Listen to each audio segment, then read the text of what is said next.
Throughout the country, people are planting seeds of innovation, harvesting a bounty of ideas to help care for the only home we have, planet Earth.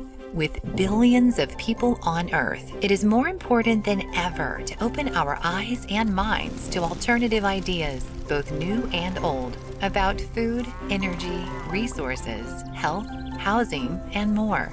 The core of sustainability is meeting the needs of today's society without compromising the world for future generations. In this series, our field reporters will explore eco-friendly ideas and lifestyles that help to make our world a little bit better. Welcome to My World 2, short stories of sustainable living and earthly innovations. Literally thousands of tons of food and plant waste is buried in U.S. landfills every day. But one innovative company in the heartland is turning waste into life. Let's join our field reporter Kyle Stanley to learn more. Hey, how you doing? I'm Kyle. Hi, Kyle. Good to meet you. Stan Slaughter. Stan, you must be Stan the compost man. So they tell me. I've been playing in the dirt for a lot of years. Cool. What do you think? Oh, it's beautiful. So what exactly do you do here? Well, I'm involved in education and outreach, and when people call about starting a garden or how to apply compost or possibly don't understand what to do next, that's my job. So I get to go out and meet a lot of cool people and look at their gardens and coach them into getting that productive. And of course, one of the big answers is compost. So Stan, what's at the core of your educational mission here? It's a phrase I call organic literacy, because we want kids to know about the way the world works. People today are kind of disconnected from the farm, don't always know where the food comes from, don't know where it goes, and our operation here actually completes the cycle.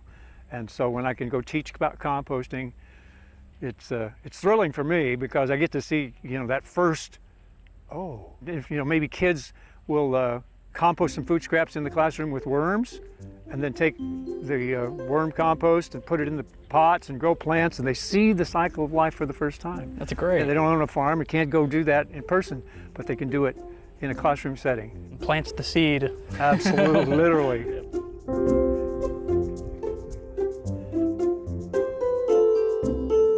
So what do we got going on here? So Kyle, you're at the the food waste composting operation now. This is where we do about 300 tons a week at this facility of material just like this. Wow. And we figure in Kansas City, we're only doing somewhere between 5 and 10% of that food waste that's out there. That's incredible. Yeah. So this all comes from local grocery stores? So this is all coming from local grocery stores, restaurants, cafeterias, we got about 250 customers altogether. So we're collecting in trucks, on routes, source separated food waste. And this is only 10%. This is 10% or less of what waste stream is out there to be composted and recycled. That's incredible. So it's a shame that any of this stuff ends up in landfills. And even with the material that we produce, we take and we compost, the best thing that happens to this material is that it won't end up in a landfill. It'll get composted, it'll go back to a farm where it makes more food, where the food ends up on the table, where the food actually ends up back here, whatever doesn't get eaten ends up back here to compost, and then goes back to the farm. So you complete this circle, farm to table to compost to farm, and you're avoiding any of the bad things that can happen when this stuff ends in the landfill.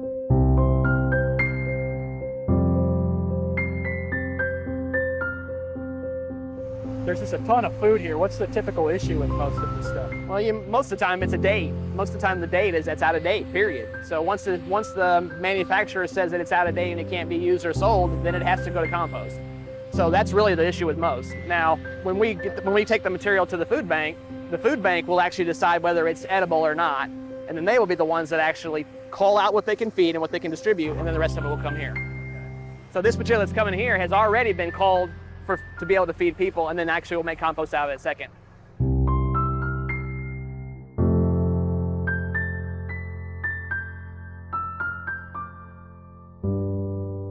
So Kyle, this is a pile of food waste that's come from our route service. So grocery stores, cafeterias, food processors, all this material is picked up 3 times a week, Monday, Wednesday, Friday, or a Tuesday, Thursday, Saturday, and it comes in a truck like this. And what you're seeing here is a load that comes from those locations.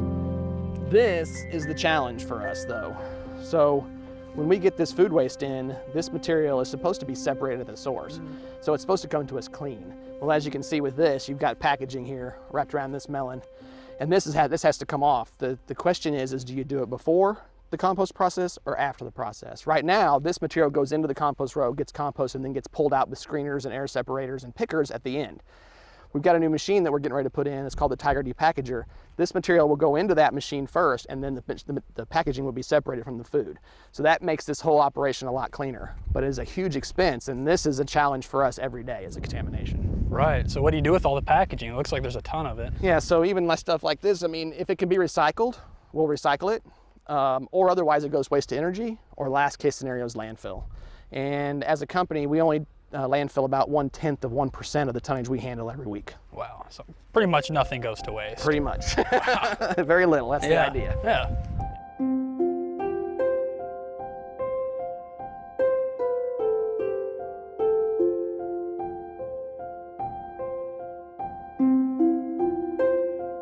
This is the material that gets screened out of the process at the end. So the compost process goes on for so long, and then we actually screen this material out.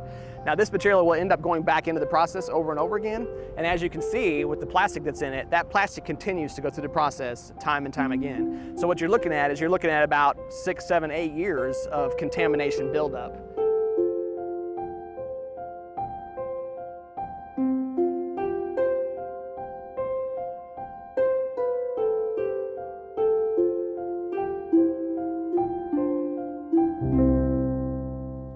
This is our Nature Wise. This is the basic compost we use in our soil mixes and garden mixes. Really good soil would be 5 or 6% organic matter. This is 30.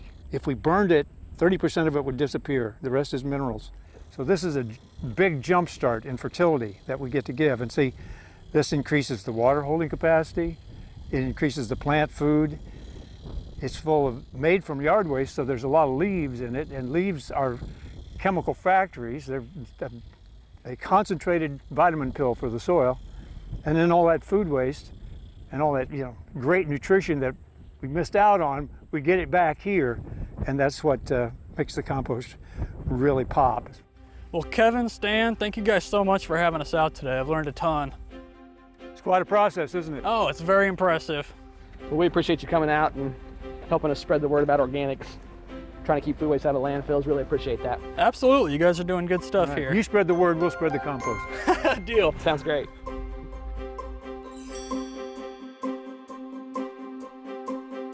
In our next story, My World 2 field correspondent Nick Schmitz visits a Midwest community farm established for immigrant refugees now calling America home that is growing a lot more than just produce. Hi Meredith, it's really good to see you. Good to see you too. Tell me about New Roots for Refugees. New Roots for Refugees is a 4-year farm training program. We work with refugee families who have come to Kansas City with farming experience and are wanting to put that farming experience to use here in the city by owning a farm business. So over a period of 4 years, they grow with us on our training farm, and we help them adapt to Kansas City, adapt their skills to be successful in this area. And then the goal is to graduate them off of that training farm and onto land that they are able to purchase and then continue to grow and sell on their own. Meredith, why do you do this? Why do you work with New Roots? Oh, I believe really strongly in the power of food to connect people. And I also believe really strongly in the value of the fact that everyone has something to contribute to their community. So I think a lot of times people who don't have a lot of resources are maybe seen as taking from our society, taking from our system. And I think that people actually bring a lot of value. And this farming program is one of the ways that I think demonstrates that everyone has value and everyone has something to contribute to the community that they live in. And in this case, it's food. To a certain extent, I don't know that there's anything more important than growing food for other people and providing for your community in that way. There are a lot of really, really meaningful benefits. The first one that probably comes to mind is income. So New Roots for Refugees acts really as a secondary source of income. We try to recruit families who already have someone in their family working a full-time job because especially as people are learning, it's hard to make enough to support an entire family. We are at Juniper Gardens Training Farm in downtown Kansas City, Kansas, which is a home of the New Roots for Refugees program, where we work with 16 families every year to grow on a 1/4 acre piece of land and then grow and sell that to the Kansas City area. Here at Juniper Gardens Training Farm, we focus on growing following organic standards. We aren't certified organic because there's a lot of financial barriers and then also barriers in terms of record keeping. But all of the produce that's grown here is grown following organic methods. So Meredith, is everything that's grown here at Juniper Farms sold at farmers markets, or some of it for personal use? So we sell at actually 16 different farmers markets around the Kansas City area. People grow and eat a lot of the stuff that they want to take home. They're welcome to eat anything that they grow. And then we also sell via wholesale to restaurants and grocery stores. And this is another really interesting crop. This is in Burmese, it's called chimbong. It's actually in the roselle family related to hibiscus. It's like a sour leaf. It tastes kind of lemony, but I've seen people come to the farmers markets before and buy literally trash bags full of this. Right. New Refugee program ကကျွန်တော်မိသားစုအတွက်ထောက်ပံ့တာအများကြီးပဲเนาะဘယ်လိုမျိုးပြောမလဲဆိုတော့သူတို့ကျွန်တော်လေယာတွေစိတ်တာထွက်လာတဲ့အသီးနှံတွေနည်းနည်းပါးပါးလေးရောင်းရတယ်ပြီးရင်နည်းနည်းပါးပါးရတယ်ပက်စာကျွန်တော်မိသားစုအတွက်အများကြီးပဲအကျိုးရှိတယ်ပေါ့နော်ဒါမကဘူးကျွန်တော်တို့နိုင်ငံရဲ့ဟေဒီရဲ့အစီတွေပေါ့နော်ယူမလာပြီးတော့ဒီမှာစိတ်ခွေရတာကျွန်တော်တို့စားဖို့အတွက်လည်းအကျိုးရှိတယ်ပေါ့နော်ကျွန်တော်မိသားစုအတွက်အပြင်မှာသိပြီးတော့ဝယ်စားစရာမလိုပဲနဲ့ပို့နည်းနည်းသက်သာလာပေါ့နော်မိသားစုအတွက် Hi, Sam. How you doing? Nice to meet you. So you're the site manager here at Juniper Farms. What does that mean? What do you do? Well, site manager is just what it is. I take care of the grounds, the gardens, all of the equipment, high tunnel, cooler, things of that nature. When something breaks, I try to get it fixed. Do you find there are a lot of challenges when you're working with the farmers since they come from such diverse backgrounds? Yes. Well, like this plant here. Yeah, what is this? I just call it a balloon plant. One of the Burmese gave me several of these, so. Sam, can you talk to me a little bit about this plant?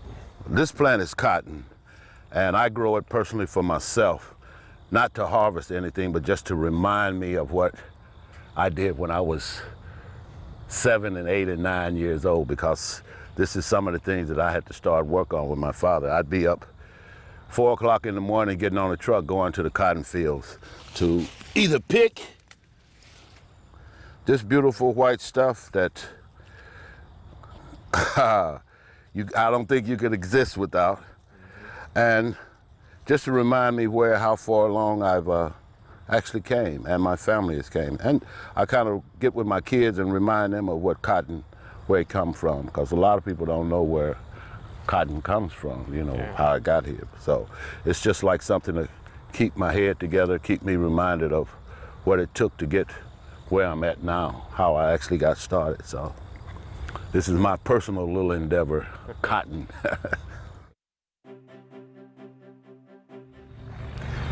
Meredith, thank you so much for taking the time today to show us around and show us what you guys are doing here at Juniper Farms. This is really spectacular. Yeah, we like to say we're growing more than fresh vegetables. We're growing community and helping these newly arrived refugee families really make Kansas City their home, and not only by being comfortable here, but also by giving back and supporting their own families and communities as well. Well, keep up the good work. Thanks. When you think of houses made of straw, you may think of a big bad wolf. But in Moab, Utah, an organization is taking an organic industrial byproduct and turning it into sustainable, affordable housing. My World 2 field reporter Kyle Stanley went out west to learn more. My name is Emily Niehaus. I am the founder of Community Rebuilds. So this was all my big idea. So back in 2003, I was actually a loan officer for a local credit union, and I was giving loans to people to build and buy housing. And what I found was that there was a lack of affordable housing in Moab, and there was a lack of people building affordable housing. And I had friends in town that were doing this thing called natural building. And I said to them, well, if you're building with dirt and straw, which is an agricultural byproduct, it's got to be dirt cheap housing, right? And I'm looking for affordable housing for the people that are trying to live and work here in Moab. And they said, well, yeah, it is. It's dirt cheap housing, but not a lot of people know how to build it. So my idea was to cobble together this idea of combining a Habitat for Humanity like volunteer-based workforce and this housing typology straw bale construction to try to see if a program could address affordable housing. The cool thing about straw is that it is a renewable resource. And so when we think of building products, wood is something we use all the time, but we don't grow pink insulation. We manufacture it, and a lot of chemicals and toxicity goes into that process. Straw grows and then blooms the grains that we harvest, and then what's left is the stalk of the plant. And so we're just basically stacking the stalks and bundling them together and then building them, using them as our bricks. There's two different ways to stack straw bale. You can either go flat or on edge. We're going on edge, so it makes them 14 inches. So we end up with a 14-inch wall. Can you tell us a little bit about the plastering process? What do you guys use? We start with a earthen plaster, which is essentially sand, clay, some straw. It's just like cooking. You have to have the right ratios of stuff like that. And on the exterior, we follow it up with a lime plaster, which is just a little bit more durable in the weather. And we use a finer kind of earthen plaster on the inside. We're like a hybrid of traditional kind of building techniques as well as alternative natural building techniques as well. In the effort to build affordable housing, what we find the largest expense on a budget sheet is labor. And so what the idea of community rebuilds is centralized around is the fact that we have young emerging professionals coming from all over the world to come and be student in part of the solution. What we have at the end of our program is not only an affordable home, but we have a group of people that are trained and experienced in this new kind of housing typology in green construction. And so homeowners may someday get into this field, and our students actually launch and then become young builders themselves. So I first heard about natural building in a permaculture class that I took in college, and was fascinated by a different way of building and building with what we have, and wanted to get more involved. I'd also, since I was a kid, wanted to learn how to build. And I think that can sometimes be intimidating as a woman to kind of dive into that field. And so this kind of created an amazing combination where I could learn and build in a way that felt better to me, or in a way that I believed in. Our amazing student interns join us in Moab for 4 building months, and they show up. They don't have to have any building experience, and we give them a quick orientation, and then we get to work. And they're here with us for the duration, and then at the end of those months, it's funny. We celebrate a new home being built and new education learned, but then everyone starts crying because they're so sad to leave. I have actually met a lot of alumni of Community Rebuild's internship program throughout my life. The CR alum are very far and wide, and everyone is so excited about this program. So I looked it up. I originally wanted to be a build intern, but I have a degree in urban planning, and they were looking for an urban planner. So it worked out pretty perfectly. Interns from this program actually walk away with the knowledge that ranges from how to use a pneumatic hammer, how to use a power saw, power tools, how to frame, how to pour foundation, how to stack straw for insulation, how to plaster interior and exterior that straw to protect it.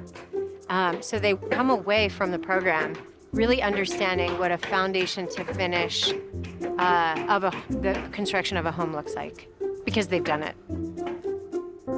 So the raw materials that go into a straw bale home actually pencil out to be less than the materials that go into a conventional home, mostly because the materials are agricultural byproduct or dirt, and a lot of the effort is really labor.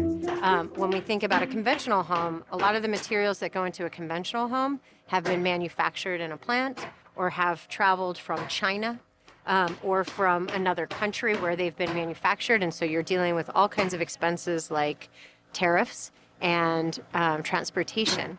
The homes that you see getting built behind me here are actually going to cost half of what conventional construction would cost for these homeowners. Back when I started Community Rebuilds, we had a lot of principles in place. We wanted to build low-carbon, modern, natural buildings through a student education program in a way that was going to help us replicate this type of housing model. We built and we built and we built, and almost 40 homes later, we said, we need to prove our concept, and we need to prove it in a way that is data-driven and science-based and measured by somebody other than us. A lot of people know about LEED certification, and that's like the 1990s sustainability model of building. It's less bad than conventional. What is core to Community Rebuilds is building better buildings, not building less bad. And so with the Living Building Challenge, because they're so rooted in this idea of regeneration and regenerative design and building practices, I said, that's the metric we want to use. And we were able to tweak just a couple of things and actualize Living Building certification for these homes. Straw bale construction may seem unconventional, but when you drive by or you visit a home that's straw bale construction, it looks and feels very conventional, where the walls are just a little bit thicker. It almost feels more like a farm home. But with finishes and designs, and especially contemporary architecture and contemporary interior design, a straw bale home can look and feel just like every other home on the market. So this home looks a little more on the finished side. Can you tell us a little bit about what these giant tanks are behind us? This is rainwater collection off of the roof. This home has been completed. The homeowners have moved in about 3 weeks ago.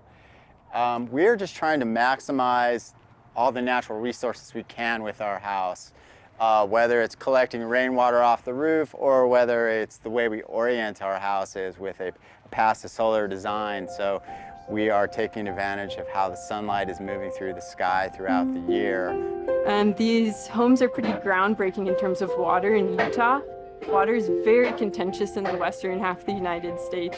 And so these homes are actually collecting their own water from rainfall to use for non-potable uses like flushing toilets and urban agriculture. And all of the appliances that are installed are very water efficient. We did a lot of research on that. They also have the first legal residential composting toilets in the state. They feel a lot like a regular toilet. It's still a flush toilet. Basically, there's a big box in the utility rooms that the waste goes into, as well as some mulch, and you just kind of turn it. And eventually, after a couple of years, that human waste becomes compost that you can use in your garden. So one thing that we do here is a passive solar home. And so we orient all of our homes toward the south side so that it collects as much sunlight as possible. And we have what are called bevels on our windows that actually we form them so they slant out and more sunlight comes into the building. We also have eaves on our roof that knock out the sun in the summertime when it's really hot and we want our house to be cooler.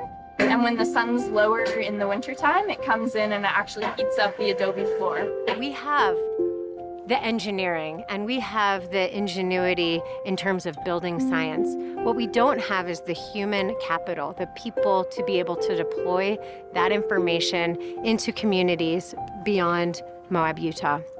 And so my call to action to anybody that is really interested in being part of the solution of being in a regenerative world is do it. Find programs like Community Rebuilds, sign up, learn, work hard. The payoff is amazing. It's not just experience, but it's a portfolio. We need young emerging professionals to not only see themselves as the solution, but to plant themselves in solution-based organizations to get that education and information so that they can be the birds that spread the seeds of change.